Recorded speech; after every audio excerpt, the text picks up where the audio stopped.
Nous voilà en live, je crois. Bon, c'est une première. Bonjour à tous ceux qui sont là pour nous écouter sur Instagram, sur YouTube et sur LinkedIn. Bonjour Audrey. Bonjour, ça va? Bonjour, ça va et toi? Audrey Mevelec. Donc, premier épisode aujourd'hui de Sam Podcast. Alors, Sam, je suis Samuel Co. J'ai joué avec mon prénom, mais c'est The Smart Agent Meeting. Donc, nous allons recevoir que des conseillers, agent, on peut le traduire par conseiller, intelligents, smart. Et nous allons pouvoir profiter de leurs tips, de leur expérience, de partage, d'anecdotes. Voilà, c'est un rendez-vous qui se veut régulier, sympathique, pédagogique dans le sens, pas d'une formation, mais dans le sens d'apporter quelque chose, d'apporter de la valeur. Et on a essayé de le mettre sur le temps où nous déjeunons tous pour pouvoir permettre à le plus possible de personnes de partager avec nous, de nous écouter. Et bien évidemment, quand j'ai commencé à réfléchir à ce podcast, alors c'était au début de l'année, j'ai traîné un petit peu parce que je voulais vraiment faire un événement régulier. Il y a une seule question que je ne me suis pas posée, c'est qui serait mon premier invité, ma première invitée en l'occurrence. C'était la seule évidence que j'avais sur cela. C'était toi, Audrey, parce que tu es Audrey. Alors, je vais rapidement essayer de faire une courte bio d'Audrey, mais alors, je t'appelle souvent Audrey. Hein. Audrey, Oui. c'est ton vrai prénom, mais je t'appelle Audrey. Tu es marié, tu as 3 enfants, 3 garçons. Tu es marié à Philippe, que j'ai le plaisir de connaître également. Tu as 2 passeports, un passeport français, un passeport américain. Tu as eu longtemps plus le passeport américain que le passeport français, mais tu as bien les deux. Tu as, accrochez-vous bien pour ceux qui nous écoutent aujourd'hui, 58 ans de carrière dans l'immobilier. 58 ans, vous avez bien entendu, je n'ai pas fourché. 2 lieux de vie, une résidence principale à Dallas, au Texas. C'est classe de dire Dallas, Texas. Voilà, ça nous rappelle pour les plus anciens comme moi une sitcom bien connue. Donc, tu connais Monsieur Wing? Non, c'est pas une vraie question. Oui, c'est une question parce qu'en fait, je te raconterai un petit truc là-dessus d'ailleurs. Ça va vous intéresser. Je vais prendre. Tu passes une partie de ton temps également à Antibes, Juan-les-Pins Antibes, où tu as une résidence secondaire et où tu passes du temps.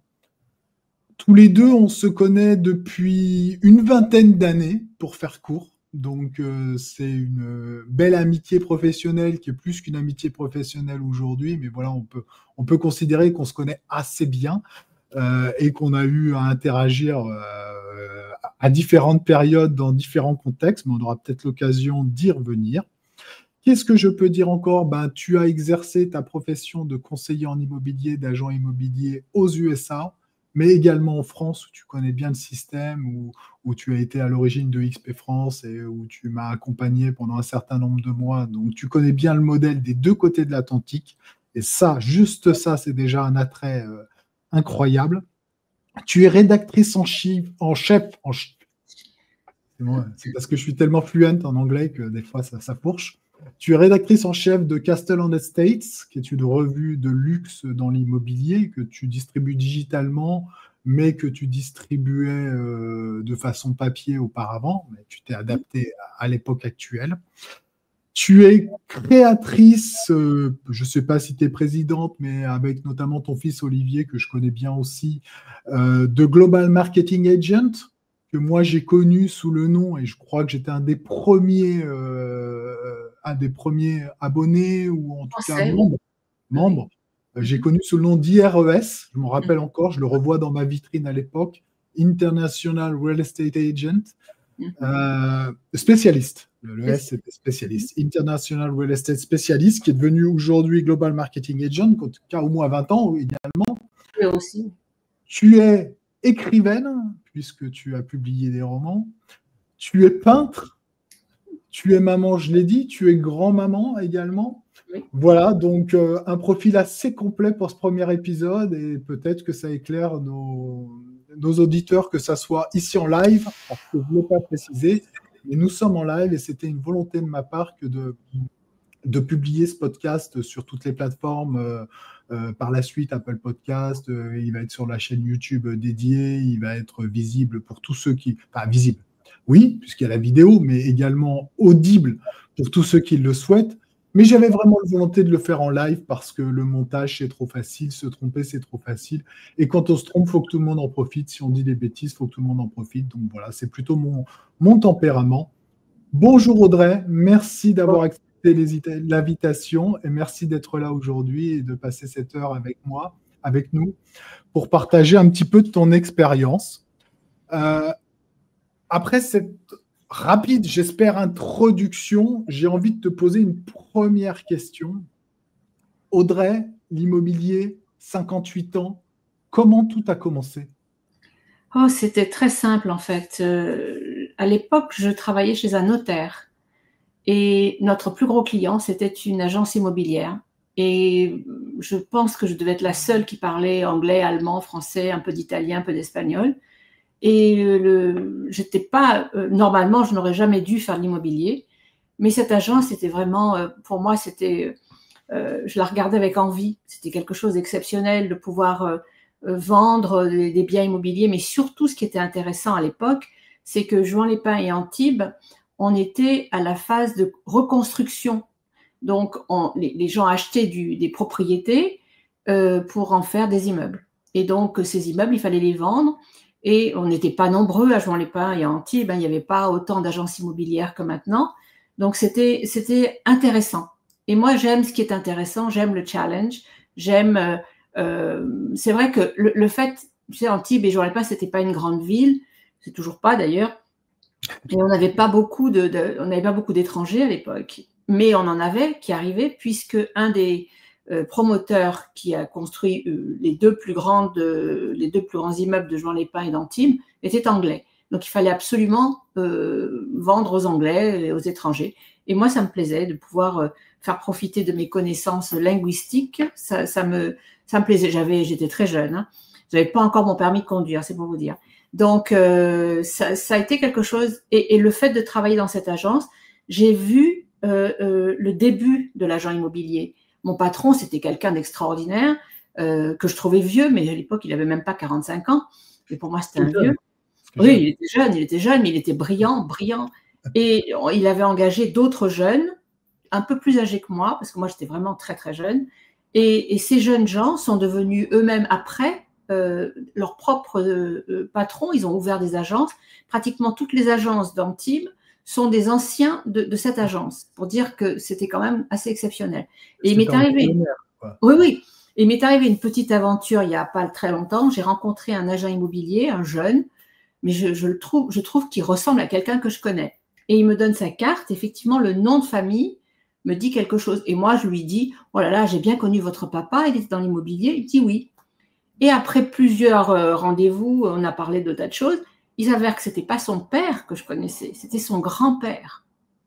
Et là, j'ai pris un coup, parce que je me suis dit, oh là là là là, si maintenant je connais les grands-pères et non même pas les pères, c'est que moi aussi, j'ai dû prendre un petit coup. Mais bon, c'est comme ça, l'immobilier. En fin de compte, c'est devenu naturel. Et de naturel, eh bien, j'ai appris avec les meilleurs. Et enfin, je pense que l'important dans ce métier, c'est d'apprendre avec des gens qui sont intelligents et des gens qui t'apprennent les bonnes choses, qui t'apprennent. À l'époque, l'agent immobilier, il était bien habillé, il était respectueux, respecté. Oui, c'était un notable, tout à fait. Et les jeunes qui se lançaient dans ce métier, qui sont devenus eux-mêmes des patrons, ça te prouve que c'était des gens d'un niveau, mais même pas d'un niveau exceptionnel. C'était des jeunes certains n'avaient même pas leur bac, c'était pas ça. Mais l'important, c'était que dans cette agence, on apprenait à devenir un agent immobilier. Respecter le client, ne pas mentir, ne pas affabuler sur des choses qui n'existent pas, montrer les produits tels qu'ils étaient. Et maintenant, je pense que malheureusement, moi je suis partie aux États-Unis après. Donc, alors justement, oui. Là, c'est tes débuts en France, oui. Dans le conseil en immobilier. Quel début aux États-Unis? Comment alors tu pars aux États-Unis Mais voilà, tu te repenches sur cette. Tu as déjà la passion, tu as déjà la fibre, Non, tu te dis même tu vas pas faire du ça tout. ou même pas Bah, du tout. si, oui et non, parce que on arrive à Los Angeles où on a des amis. Bon, Philippe travaillait pour une très grosse chaîne hôtelière et un des Français, un ami de Philippe depuis toujours, me dit bah, tu devrais faire de l'immobilier à Dallas, tu verras, tu feras fortune. Puis moi, je me suis dit non, ça ne m'intéresse pas. J'ai mes enfants, j'ai un petit qui était tout petit, donc ça ne m'intéressait pas. Et puis un jour, aux États-Unis, encore une fois, on n'utilise pas de portail comme vous ici. Et à l'époque, rappelons-nous qu'il n'y avait pas. Il n'y a pas Internet déjà à Il n'y avait l'époque. pas Internet, donc c'était quand même une autre époque. Hein. Je ne veux pas être irrespectueux, mais, Oui, on non, n'est pas encore à l'époque des papiers glacés, oui, que j'ai exactement. connu moi-même. Hein, donc, Voilà. débat, ouais. Donc, bien sûr, c'était un peu différent. Et on m'appelle au téléphone, une dame qui me dit voilà, je suis l'agent de votre quartier, on habitait sur un golf, et vous n'avez pas pensé un jour à vendre votre maison? Je dis non, on vient de l'acheter, et puis on parle.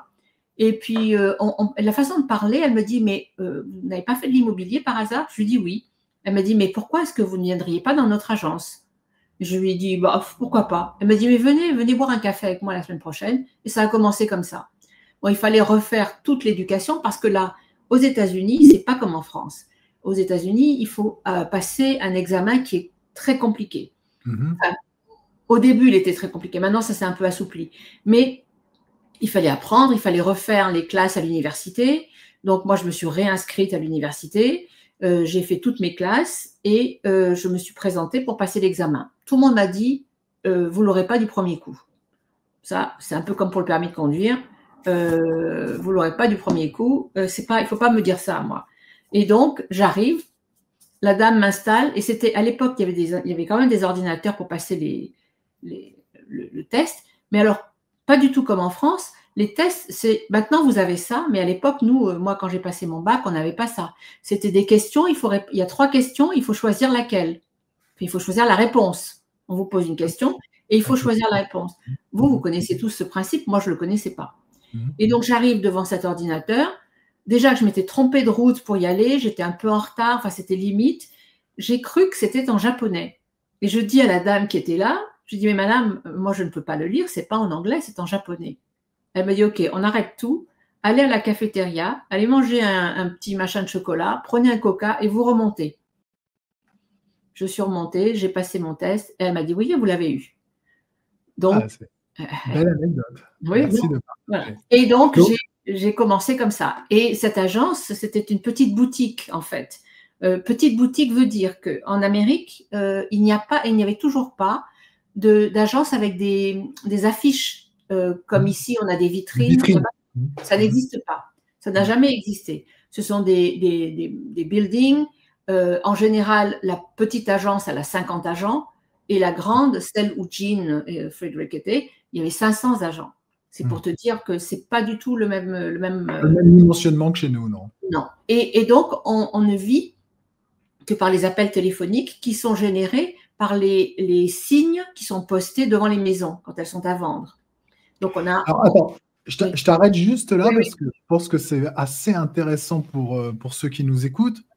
C'est-à-dire, alors on est il y a quelques années, en effet, hein, mais tu vas nous dire du reste si ça perdure, mais tu es en train de nous dire que principalement une agence immobilière de 50 à 500 conseillers vit principalement des appels sur les panneaux à vendre, déposés, qu'on voit effectivement dans tous les films américains ou pour ceux qui sont déplacés aux États-Unis, les grands signs qu'on met devant les villas en disant tel Audrey Mebelec, maison à vendre, quoi.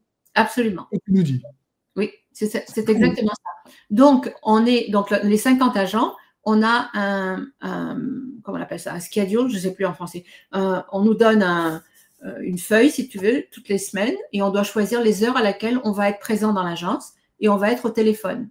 Et donc, selon la taille de l'agence, il y a ou 4 personnes ou 10 personnes qui sont dans la même branche d'heures. Hein.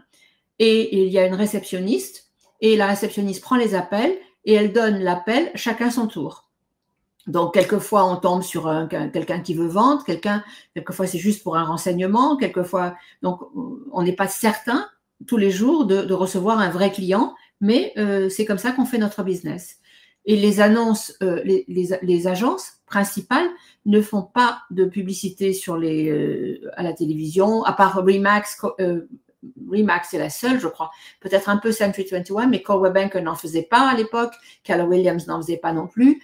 Donc, les gens, s'ils veulent une maison, il faut qu'ils tournent autour en voiture, ils regardent les panneaux, ils prennent les numéros de téléphone, ils appellent, et de l'autre côté, il y a une personne qui va lui dire « Oui, écoutez, je peux vous donner le renseignement ». Et aux États-Unis, seul l'agent qui a une licence peut donner le renseignement sur la maison. On ne peut pas dire « Je vais envoyer mon assistante pour le faire ».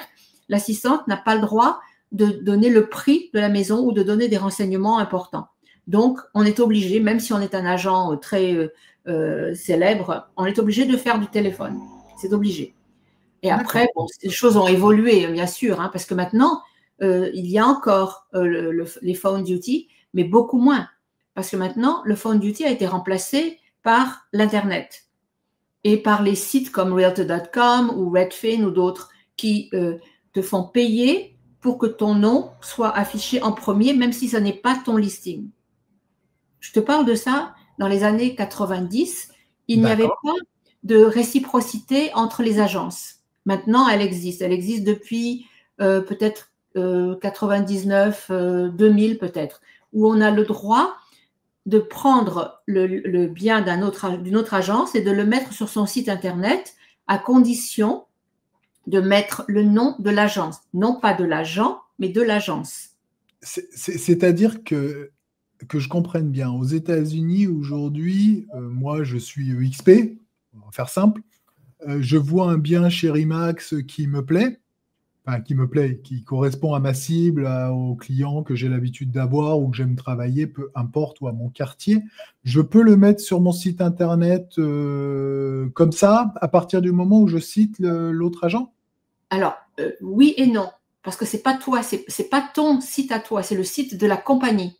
Ok. Le site comment dire? Site de XP en l'occurrence. Oui, d'XP en l'occurrence, je pense que XP le fait, tout à fait. Et en dessous, en tout petit, il y a le nom du vrai propriétaire de ce mandat. Mais de l'agence, pas de l'agent. Et donc, quel est mon intérêt finalement? Je vais renvoyer vers cette agence? Non. À partir du moment où je dis que c'est Remax qui a ce bien. Il faut le retrouver. Il faut retrouver qui est l'agent. Ok. Comment tu vas le retrouver? Il faut aller le rechercher, donc c'est pas simple.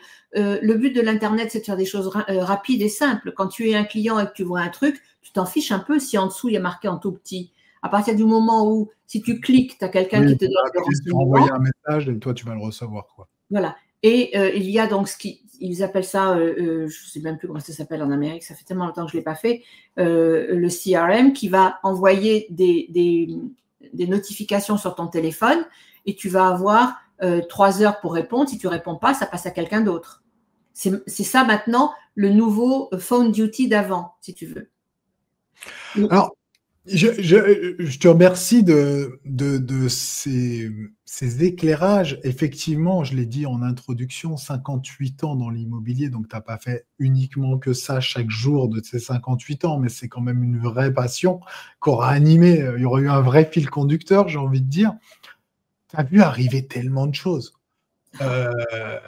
Je veux dire, et notamment aujourd'hui, cette totale transformation digitale depuis une vingtaine d'années, hein, parce que c'est pas arrivé en 2 jours, mais là, depuis 2-3 ans, l'intelligence artificielle, enfin, les réseaux d'indépendants, comme on a en France et comme nous sommes, nous, XP, mais aux États-Unis également, puisque XP est venu un peu bouleverser le secteur. C'est plus le seul aujourd'hui, mais c'était un des premiers, si je ne dis pas de bêtises.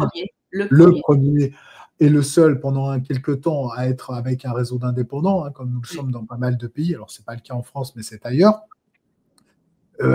On voit, alors je ne crois pas dire de bêtises non plus, mais Compass est à peu près sur le même modèle. Plus ou moins, mais Compass, qui est une entreprise récente, quoi qu'il en soit, a annoncé le rachat d'Anywhere. Anywhere, pour les gens qui nous écoutent, c'est ni plus ni moins que le conglomérat de marques Century 21, Coldwell Banker, Corcoran.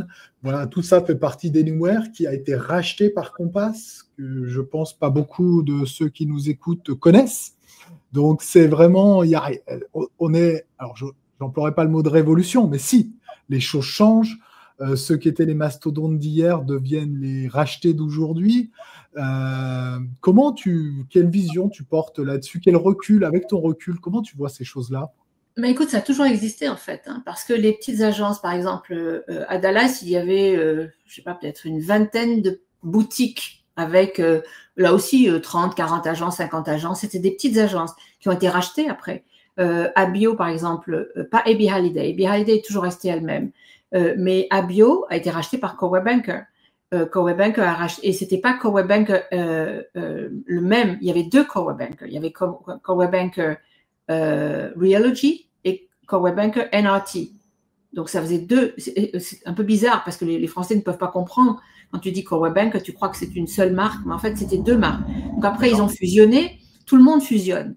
C'est la grande mode. Il y avait une marque qui s'appelait GMAC, je crois, qui a fusionné, qui a été reprise aussi. Ça a toujours existé. C'est un peu comme les mortgages, les crédits. En Amérique, tu prends ton crédit avec une banque et ton crédit. Tu vas rembourser une autre. Et oui, il est revendu 3-4 fois à d'autres banques parce que tu es un bon client, parce que tu payes bien, ou alors parce que tu es un mauvais client et que tu ne payes pas, parce qu'il y en a qui rachètent les mauvais. Et donc l'Amérique, c'est ça, c'est je te rachète. Moi, ça ne m'effraie pas. Tout est à vendre en Amérique. À un moment donné, IXP peut-être rachètera les autres, ou les autres rachèteront IXP. Encore une fois, avec ton background, est-ce qu'il a tellement changé ce métier? C'est une question que je me pose à titre personnel. J'ai ma réponse, mais est-ce qu'il a tellement changé ou est-ce que c'est exactement le même et c'est juste, je ne veux pas orienter ta réponse, mais c'est juste les outils. Voilà. Quelle est ton opinion là-dessus? Oui, c'est ça. C'est les outils qui ont changé. Le métier lui-même ne changera jamais parce que le métier lui-même, il doit d'abord être fait par l'humain. Comme je te disais au début, c'est la personne. Et c'est là où encore dans les anecdotes, quand j'ai en 2000 et quelques, j'ai dit je vais vendre ma maison. Je pense toujours à ça, et j'ai donc interviewé des agents. Je n'étais pas chez IXP et je n'étais même pas encore chez IXP moi-même. Donc je suis rentrée chez IXP en 2017. Donc je décide de vendre ma maison. J'interviewe des agents locaux, pas locaux, enfin recommandés par d'autres personnes. Mais quand ils sont partis, je me suis dit mais c'est quoi cette génération? Il n'y a que les anciens qui connaissent le vrai métier de l'agent immobilier et j'espère que ça revient. Je pense que maintenant, les gens, s'ils veulent continuer ce métier, ils ont intérêt à écouter ce que les anciens vont leur dire parce que nous, c'était ça le vrai métier de l'immobilier. On n'avait peut-être pas tous les outils, mais c'était la personne.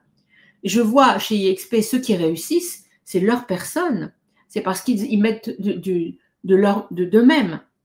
Ils s'investissent. Peu importe le maillot, c'est la qualité du conseiller dans ses relations humaines. Ça, je le dis à qui veut l'entendre et j'en suis intimement convaincu. Alors, évidemment, d'avoir les bons outils, ça va faciliter le quotidien. D'avoir une bonne notoriété de marque, ça peut aider dans le quotidien, mais ce n'est pas le maillot le plus important. Non, pas du tout. C'est vraiment l'homme, c'est l'humain. Et de toute manière, l'agent immobilier, s'il fait son métier avec passion, il va le faire pour une chose importante. L'achat d'une maison, c'est un achat de toute une vie pour quelqu'un. La vente d'une maison, c'est quelquefois un drame, un divorce, autre chose. Je veux dire, ça peut être grave. Donc, on n'est pas là pour prendre ça à la légère. Et moi, ce que je reproche aux agents immobiliers, aux jeunes qui commencent maintenant, c'est qu'ils prennent ça à la légère. Ils prennent ça comme faire du business. C'est pas que ça. C'est vraiment de l'humain, c'est aider les gens. En Amérique, les agents aident beaucoup plus, à mon avis, que les Français. L'agent immobilier, il va se mettre en 4 pour son client, réellement. En France, j'en suis pas sûre. Ça, c'est intéressant parce que c'était un petit peu ce que je voulais te demander, mais moi, c'est une des différences majeures que je ressens parce que la technique, la technologie, tout ça, ça arrive. On n'est pas forcément en retard en France du reste, donc voilà, ni sur le côté indépendant, puisqu'on l'avait même fait avant les États-Unis. J'ai eu l'occasion de le dire aux instances de XP. Donc, on n'est pas en retard. Enfin, j'ai pas ça en tête. Par contre, là où je vois, où je perçois, mais je veux bien ton expertise là-dessus, une différence assez majeure, c'est probablement sur le positionnement du conseiller en immobilier dans un foyer. Je m'explique. Nous, et moi, alors j'ai essayé de me corriger, mais j'ai pas mal travaillé sur le terrain, comme tu le sais, puisqu'on se connaît bien et qu'on s'est rencontrés dans ces circonstances-là. On en dira peut-être 2 mots tout à l'heure, mais j'ai essayé d'entretenir mes clients pour pas faire du one-shot. Et ce que je vois comme différence, mais dis-moi si je me trompe, parce que des fois, on a des idées qui ne sont pas tout à fait réelles, c'est qu'en France, on fait du one-shot. On prend un mandat, on fait la vente, on est content. Parfois, on prend un mandat, on ne rappelle jamais le mec parce qu'on n'a pas de lien de... Bon, bref, malheureusement. Alors qu'aux États-Unis, on essaie vraiment de s'inclure, ce qu'on peut appeler du farming. Ou, voilà, on essaye de rentrer, de faire le neveu, la tante, le cousin, les enfants, et la première, la revente 10 ans après, enfin, de s'inclure. Est-ce que c'est vrai ou est-ce que c'est une légende? Ah non, c'est pas une légende. Hein. Je vais te dire, moi, ça m'arrive, et encore maintenant. Les clients que j'ai, là récemment, on a vendu une propriété au Costa Rica pour 9 millions et quelques. Et on revend la deuxième, on va signer en décembre, on vend la même à son frère. C'est des gens avec qui je travaille depuis 98, que j'ai connus jeunes. J'ai vendu des maisons aux parents, aux enfants, aux frères, à la sœur. Et c'est le maintien, c'est ça le truc. J'adore. Et aussi le rapport avec les autres agents.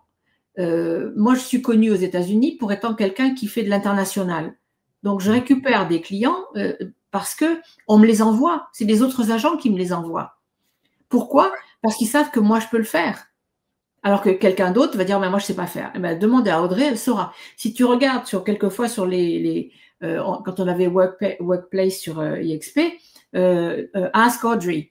Les gens, quand ils demandaient un truc, c'était Ask Audrey. Automatiquement, moi, on me clique dessus et je vois, ah, il y a un agent qui a besoin de quelque chose que les autres ne savent pas faire. Donc, une des clés d'Audrey dans la durabilité, c'est d'avoir su, alors je pense que c'est une lapalissade que je vais faire, mais su entretenir à la fois un réseau de clients satisfaits, donc déjà, donner satisfaction par le service, 2, entretenir et alimenter ce réseau de clients satisfaits pour rebondir, et même chose avec les confrères, en fait, sur 2 axes différents. Et puis ensuite, se construire une image, une notoriété qui fait, si je ne m'abuse, tu as vendu en Inde, tu as vendu bien évidemment aux États-Unis, en Europe, en Irlande, les châteaux. Non, c'est en Écosse ton château. En Afrique du Sud, le château est en Écosse, mais j'en ai eu au Costa Rica. Au Costa Rica, là. Et plein d'autres endroits que je ne connais pas, probablement. Probablement. Et puis là, on vient, le client, on avait pris un listing au Mexique, on lui a vendu sa maison et à Cancun et on lui revend 2 maisons à Tulum. Donc, et tout ça par mois, IXP Texas. Hein. Donc, c'est que ça marche. Les clients, tu sais, on a tous envie de dire c'est mon médecin, c'est mon dentiste, mon avocat. Il faut que les gens arrivent à dire c'est mon agent immobilier. Ça, c'est le plus important. C'est le truc. Vous êtes tous des travailleurs indépendants. Alors, agissez en travailleur indépendant, agissez en patron. Et ça, je crois que c'est la chose qui manque.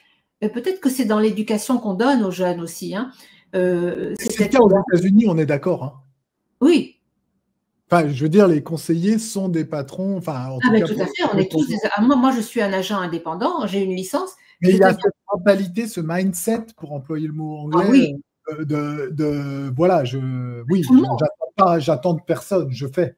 Exactement, et c'est pour ça que… En France aussi, on ne va pas dire que les Français ne le font pas. Non, on a la chance, je côtoie des conseillers tous les jours, on a plein de conseillers ultra performants qui ont bien compris le challenge et qui le mettent en place. Pas tous, mais on essaye d'avoir chez nous ceux qui ont compris cela, en tout cas. C'est vrai que c'est notre idée. On n'est pas là pour parler de XP, mais néanmoins… Mais c'est pour ça qu'on change de… Pardon, c'est pour ça qu'on change de… Moi, j'ai été chez Abby Halliday, j'ai été chez Remax, j'ai été chez Coldwell Banker, chez Abio, chez Keller Williams, et j'ai atterri chez IXP. Donc, on saute, et tout le monde saute. Venons-en à UXP 2 minutes, justement. Oui. moi, je te rencontre, alors j'arrive pas à remettre l'année exacte, mais ça doit être J'avais vendu mon château, c'était Jim Gillespie qui était le président de Coldwell Banker, et il m'avait demandé, comme une faveur, de venir à Paris. Voir un agent franchisé récalcitrant. Voilà, tous, une bande, hein, parce que vous étiez quand même une grande table avec que des gens qui étaient contre. Et moi, j'avoue qu'il n'avait pas tort, parce que l'expectation que ces agents avaient des États-Unis ne pouvait pas avoir lieu pour la bonne raison que personne n'avait compris à l'époque, ce que Glenn Sanford a lui compris, c'est que toutes ces agences étaient des franchises. Et à partir du moment où ce sont des franchises, ils n'ont pas de compte à rendre à l'extérieur, donc ils ne se parlent pas. C'est la même chose avec les franchises actuelles. Oui, alors c'était une master franchise détenue, j'ai toujours le contact avec lui par Wayne, j'ai des nouvelles il n'y a pas très longtemps, qui était un Hollandais qui avait acheté la master Coldwell Banker, hein, pour ceux qui nous écoutent. Et moi, j'avais ouvert 3 agences avec Coldwell Banker dans le sud de la France, donc qui est une très belle marque de luxe. Mais c'est vrai qu'on avait une direction française, on ne les citera pas, on va les laisser en paix, qui était complètement à côté de la plaque. Et ça, en effet, les Américains ont trouvé qu'on était un peu plaintif. Ça fait partie de l'ADN française. Et Dieu sait que je me suis tempéré avec l'âge, mais j'étais jeune et fringant, donc je faisais partie de la fronde.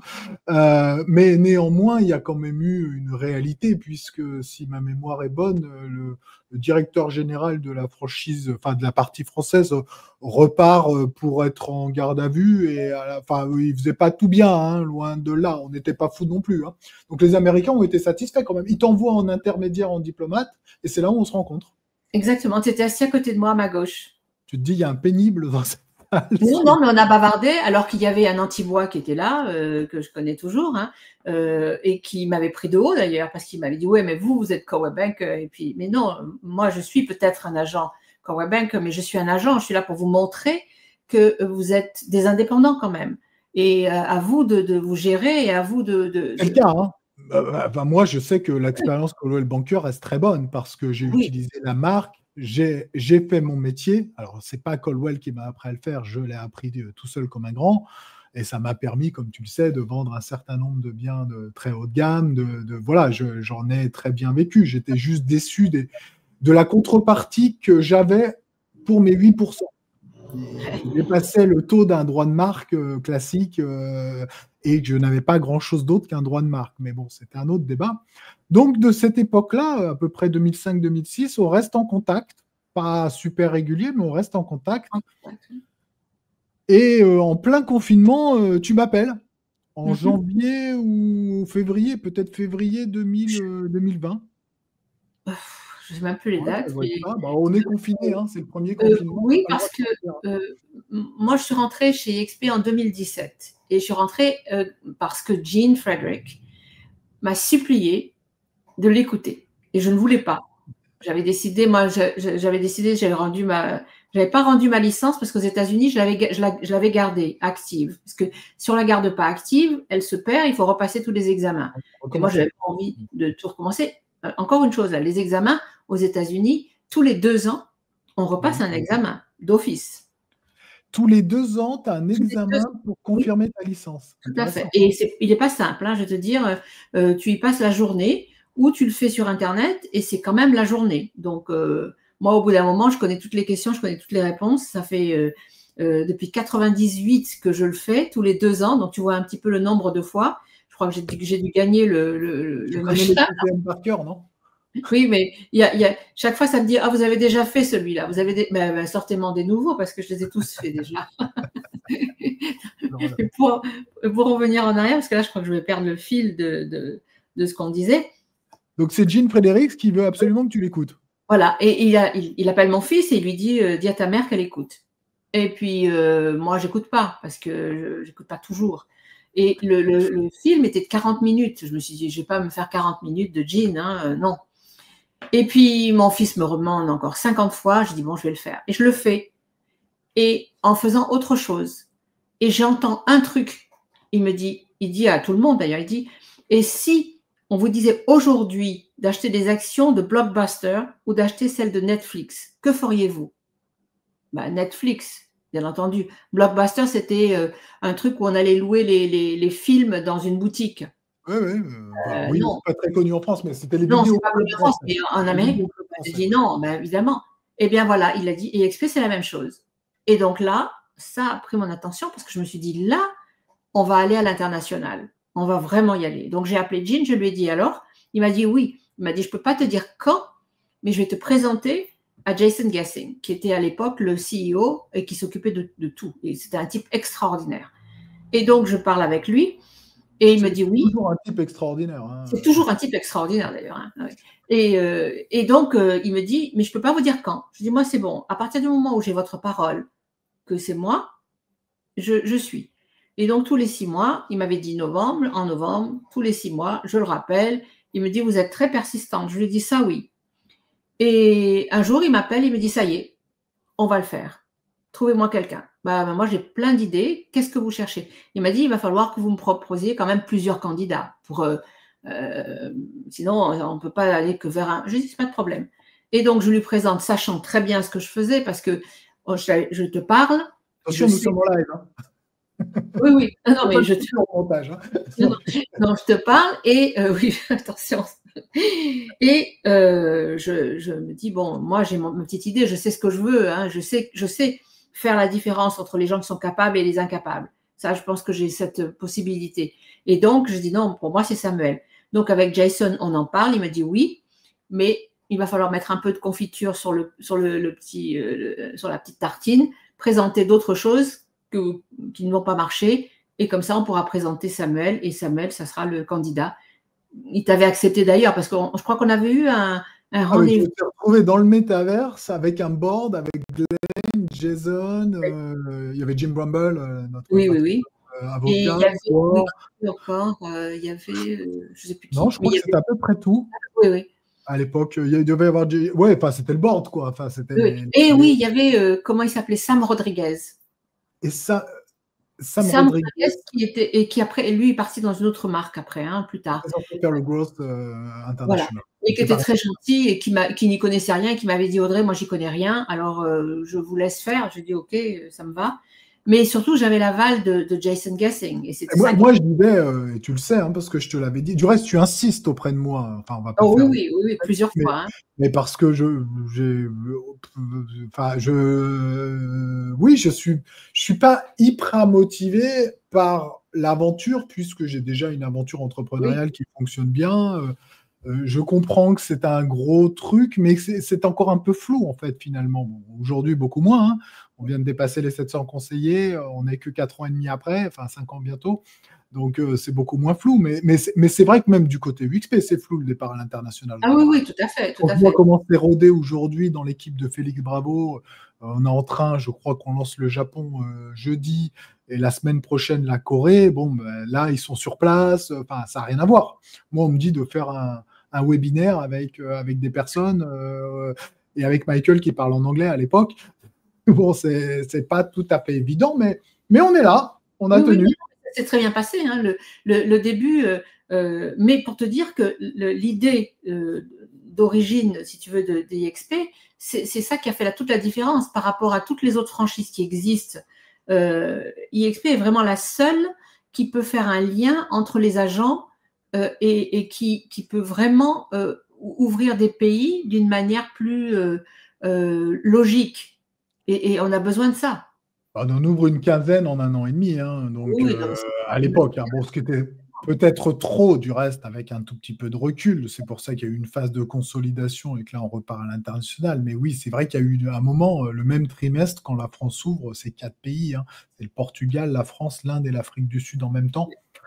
C'était punchy. Hein, non, mais on est les meilleurs de toute façon, hein, je veux dire. Avec du recul, on peut le dire, oui. J'avais toujours été persuadée. Hein, c'est le choix de Samuel, pour moi, il était évident. Bon, je te remercie encore aujourd'hui devant tout le monde d'avoir pensé à moi pour cette opportunité qui, je pense, arrive qu'une fois dans une vie et pas dans toutes les vies. Et j'ai la chance qu'elle soit arrivée dans la mienne. Merci encore, Audrey, pour ça. Réellement, sincèrement, et tu le sais, je n'hésite pas à te le dire régulièrement, mais… Je sais, mais tu es de la graine de… Je te disais tout à l'heure que j'avais été demandé pour être juré sur un panel de gens qui sont quand même des entreprises françaises qui ont super bien réussi. Hein.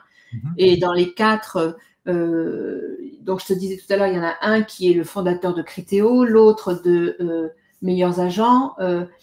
Patrice, lui, il y en a un qui a même… Marc Simoncini, c'est celui qui a fait… c'est le coach, le principal coach français, Marc Simoncini. Oui, enfin bon, dans les 4, et ces 4-là… ah non, pardon, je fais une… Non, lui, c'est… Non, c'est le créateur de Mythique. Voilà, c'est ça, de Mythique. Donc, c'est tous des gens qui ont revendu… Là, il y a une marque de vélo, Angels, oui, pardon. Voilà. C'est mon cerveau. Excusez-moi. Non, mais qui ont revendu leurs entreprises à des… Quand on parlait tout à l'heure de qui achète quoi. Eux, par contre, se sont fait racheter par de très gros. Et tout ce qu'ils ont écrit, moi j'ai été vraiment impressionnée par des Français, mais tous ont pris leurs idées aux États-Unis. Ils sont tous passés par les États-Unis, les 4, par une université ou quelque chose. C'était la manière de vendre des Américains, on ne peut pas le renier, elle est supérieure à celle des Français. Ça, c'est certain. Et dans l'immobilier, c'est pareil. Maintenant, heureusement, IXP a amené beaucoup de choses, qui fait que si nos conseillers IXP suivent les conseils de tout ce que vous leur donnez en formation, ils y arriveront. Et ils pourront être aussi performants, créer des équipes, avoir plein d'agents avec eux pour créer des équipes, pour se construire un business. Parce qu'en fin de compte, c'est leur business. Et en même temps, ça fait marcher tout le marché de l'immobilier. Mais c'est super important de comprendre les démarches de marketing que font les Américains. Parce qu'eux, ils sont très forts là-dessus. Nous, on est vraiment en dessous encore. Oui, alors ça, je confirme de ma propre expérience pour avoir eu le plaisir maintenant d'échanger avec des centaines de conseillers et des dizaines de top agents. Alors, top agents aux États-Unis, c'est plutôt plus d'1 million de dollars de commission par an et ça peut aller beaucoup plus loin. Et c'est vrai que d'en voir certains qui ont 3 millions de followers sur Insta, qui ne travaillent plus qu'avec les réseaux sociaux, enfin, ça va venir, hein, mais on a un tout petit poil encore de travail là-dessus où ils ont pris une sacrée avance. Enfin, ils ont pris une sacrée avance. En tout cas, ils se servent vraiment du digital encore bien mieux que nous, même si, voilà, on est là, on est dans un podcast, nous sommes en live sur les réseaux sociaux. Donc dans l'état d'esprit, on utilise l'intelligence artificielle chaque jour. On n'est pas en retard, mais il y a des trains à prendre et notamment, moi, je le répète régulièrement à tous ceux qui veulent bien l'entendre, que les réseaux sociaux sont essentiels, je pense, dans l'indépendance et dans la création d'un lien humain. Oui, bien évidemment qu'il vaut mieux aller voir les gens, vaut mieux aller manger avec eux, vaut mieux faire un barbecue, mais on ne peut pas se démultiplier à loisir et être partout en même temps. Donc c'est une autre façon de créer du lien complémentaire. Ça ne veut pas dire qu'il faut supprimer la première, mais il faut également l'ajouter. Audrey, j'avais pas une dernière question, mais on se rapproche, hein, parce que le temps passe. Oui. Ne doutez pas qu'on ne s'ennuierait pas tous les deux, on n'avait pas trop de… J'ai pas vraiment de fil conducteur avec toi parce que j'en ai pas besoin. Ce que j'ai envie de te demander, c'est comment tu as réussi à durer dans ce métier, à rester passionné, parce que je le sais que tu es passionné. Alors, tu fais d'autres choses, hein, écrire un livre, avoir GMA, avoir Castle on the State, tu n'as jamais lâché du reste sur tous ces sujets que tu avais déjà quand je te connais il y a un peu plus de 20 ans. Donc, tu les as toujours, donc tu as une certaine abnégation naturelle. Mais qu'est-ce qui a réussi à alimenter cette passion pendant toutes ces années ? Comment durer dans ce métier ? Parce que c'est le plus dur finalement. Et j'ai envie d'ajouter ma petite touche, mais moi j'ai quand même eu ce sentiment que plus on dure, plus ça devient facile. En tout cas, où si on le fait correctement, le temps est notre ami, est notre allié. Les mandats rentrent plus facilement, les clients repensent à nous. Effectivement, si on est entretenu, les enfants vendent. Enfin, voilà, on s'installe dans le paysage, alors qu'au démarrage, tout est à faire. Comment tu fais, toi, pour rester passionné et durer ? C'est peut-être l'héritage que j'ai de ma grand-mère, de mes grands-parents. Je pense que c'est ça. Je pense que c'est une question d'éducation. Ça revient, pour moi, tout vient de l'éducation. Et l'éducation, elle est à la portée de tout le monde. Et c'est peut-être… Oui, mais vraiment, et à tous les niveaux, que ce soit des gens qui ont des parents qui étaient commerçants, ou des gens qui ont des parents qui étaient ouvriers, ou la maman qui était femme de ménage, ou je ne sais pas, et à celui qui avait une petite cuillère en argent dans la bouche. Je pense que tout vient du départ, de l'éducation, de ce qu'on donne aux enfants, de l'envie qu'on va leur donner, de la réussite, de tout ce que je me souviens. Moi, je devais avoir 7 ou 8 ans. Ma grand-mère était travaillée, puisqu'on avait mes grands-parents avaient une usine assez importante, et donc elle était obligée de travailler, elle travaillait pas à l'usine, mais elle faisait les factures, ou elle faisait d'autres choses. Eh bien, moi, j'étais installée dans le salon. Dans le salon, je mettais toutes mes robes et je jouais à la vendeuse. Ensuite, c'était à la fleuriste. Chaque fois, c'était autre chose. Je vendais des livres, je vendais n'importe quoi. Ma grand-mère me les achetait, c'était mon argent de poche, c'était les miens, c'était mes vêtements. Hein. Et ça te donne envie de continuer. Ça te donne envie de faire quelque chose. Ça te donne, je sais pas, de te débrouiller. Moi, quand si j'avais 5 sous dans ma tirelire, eh ben, je savais que je pouvais m'en refaire encore 5 une autre fois. Excellent. Donc, je pense que ça, c'est l'éducation. Donc, moi, ça m'est resté toute ma vie. Et puis, si on me dit non, j'entends pas non. J'entends peut-être, j'entends. Ça, j'ai pu le constater à titre personnel. Oui, oui. Ah ben oui, ça, non. Moi, tu me dis pas non. Hein.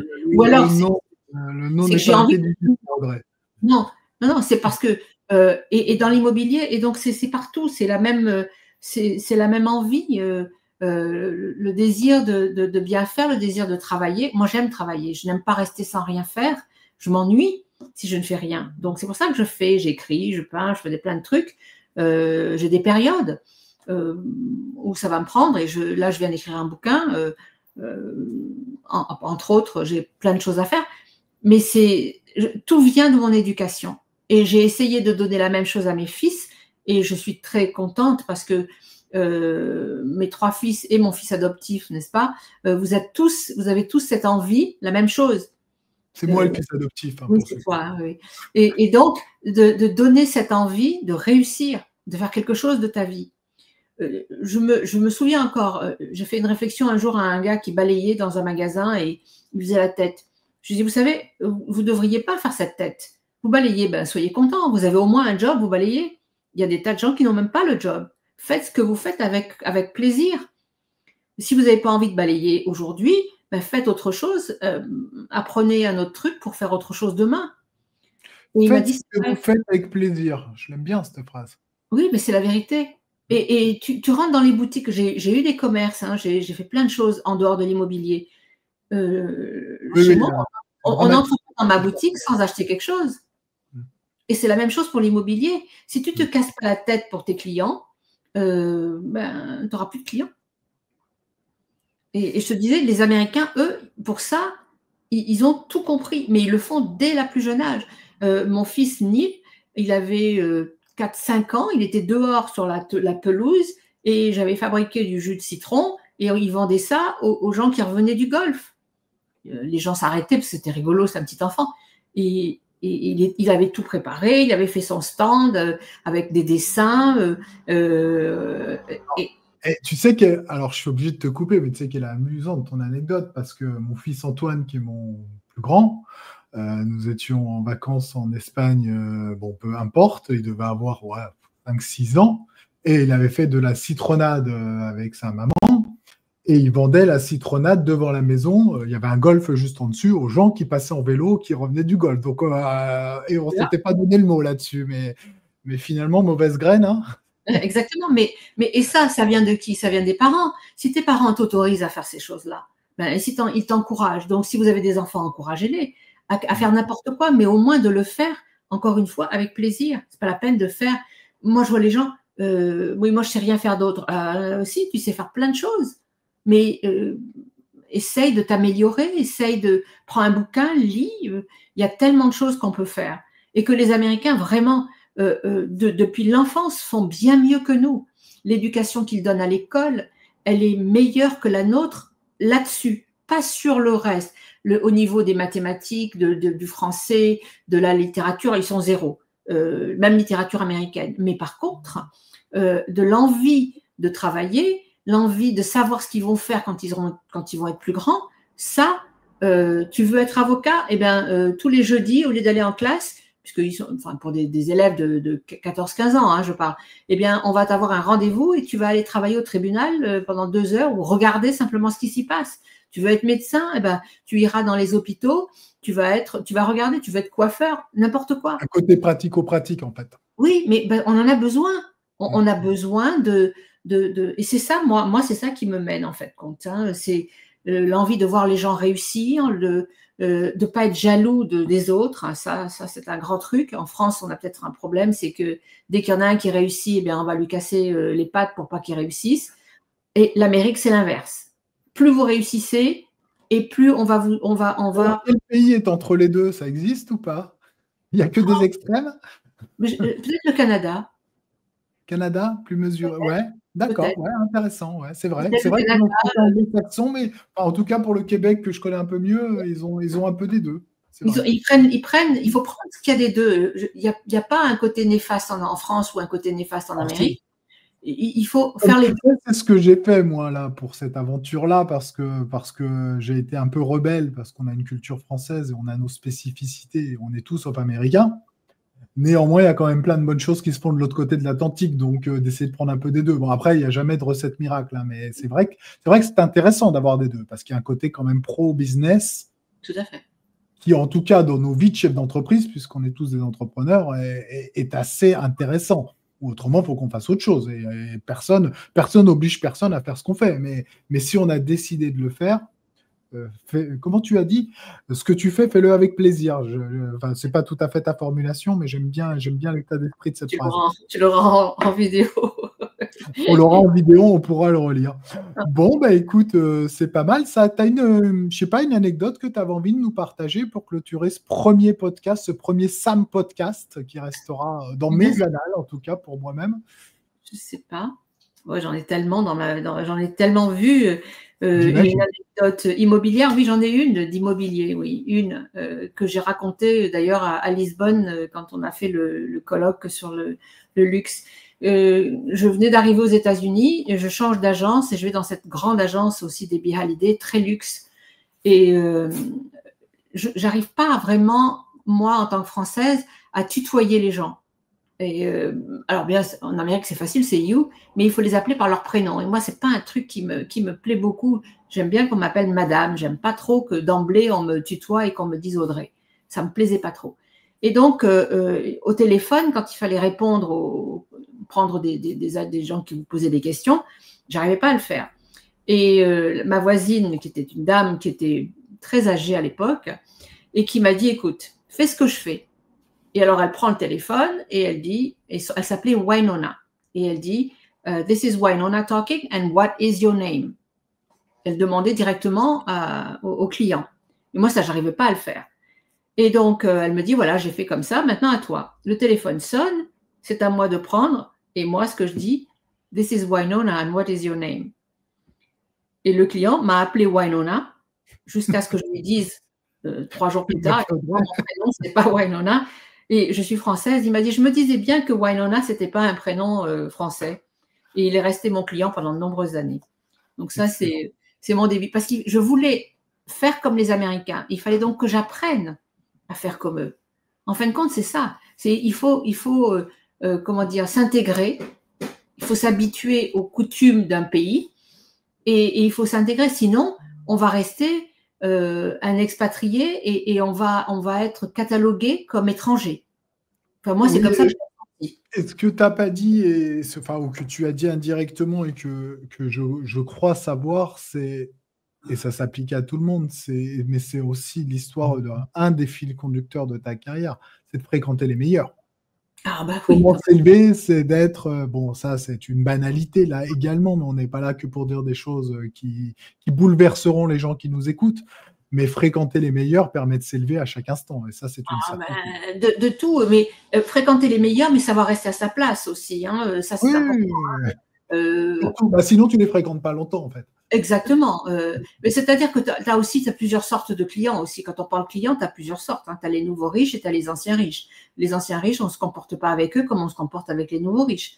Il faut savoir être à sa place, être habillé d'une manière… Enfin, il y a plein de trucs qui vont… je le dis chaque fois parce que c'est important. Être à sa place, c'est important. Savoir s'habituer à la place des autres, c'est aussi, si on ne s'intègre pas et si on n'arrive pas à s'élever et si on ne sait pas se tenir… je pense que c'est un apprentissage et ça revient à tout. Ça revient à l'apprentissage dès le plus jeune âge. Si vous êtes parent, essayez d'inculquer à vos enfants une sorte d'éthique, quelque chose qui va leur permettre de s'élever quand ils vont être lancés dans le monde du travail. Ça sera presque le mot de la fin. Audrey, je suis comblé d'avoir eu l'occasion de lancer ce podcast. J'espère qu'il y aura beaucoup d'épisodes, c'est à moi de le dire. Mais voilà, qui sera disponible sur presque toutes les plateformes, Apple Podcast, Ocha, je ne sais pas, il y a Alice, notre coordinatrice marketing, que je remercie, qui est en studio derrière et qui a organisé ça, qui nous a fait le branding, qui nous a fait plein de choses. Donc, c'était une première, mais je crois que, en tout cas, moi, j'ai pris le plaisir que je voulais prendre parce que je ne fais pas les choses par contrainte. Je l'ai fait par plaisir. Je rejoins ce que tu dis. Et dès que j'ai plus de plaisir, je deviens très mauvais, donc je ne les fais plus. Donc, ça se sent assez rapidement et je le sens. Je suis suffisamment vieux pour le savoir. Merci d'être venu. Merci de tes partages. On se revoit très bientôt, nous, mais en tout cas, j'espère que les gens qui te regarderont et qui t'écouteront pourront en retirer, et je ne doute pas qu'ils devraient en retirer quelques petites pépites. Suivez nos réseaux, LinkedIn, YouTube, Instagram pour la date du prochain, qui ne devrait pas tarder, on va dire, dans les 30 jours à venir avec le prochain invité. J'ai qu'une Audrey dans mon entourage, malheureusement, sinon je les aurais toutes invitées. Mais je pense qu'on se reverra, on s'en fera un deuxième, Audrey. Oui, on fêtera l'anniversaire de ce podcast. Je suis sûr que tu auras d'autres choses à nous raconter. Et tu peux dire à tous tes conseillers que je suis toujours disponible, qu'ils peuvent toujours me demander, ils peuvent m'envoyer un message. Je réponds tout le temps, je réponds à tout le monde. Ça, c'est aussi une de mes priorités, c'est qu'il faut respecter tout le monde et moi, je respecte tout le monde. Et ça, je crois que ceux qui ont tenté savent que c'est le cas. Merci Audrey, à bientôt. Merci Samuel, merci d'être toi surtout et d'être le brillant dirigeant que tu es, vraiment. Merci vraiment. beaucoup. Vraiment. La, da, da, da, da, la, da.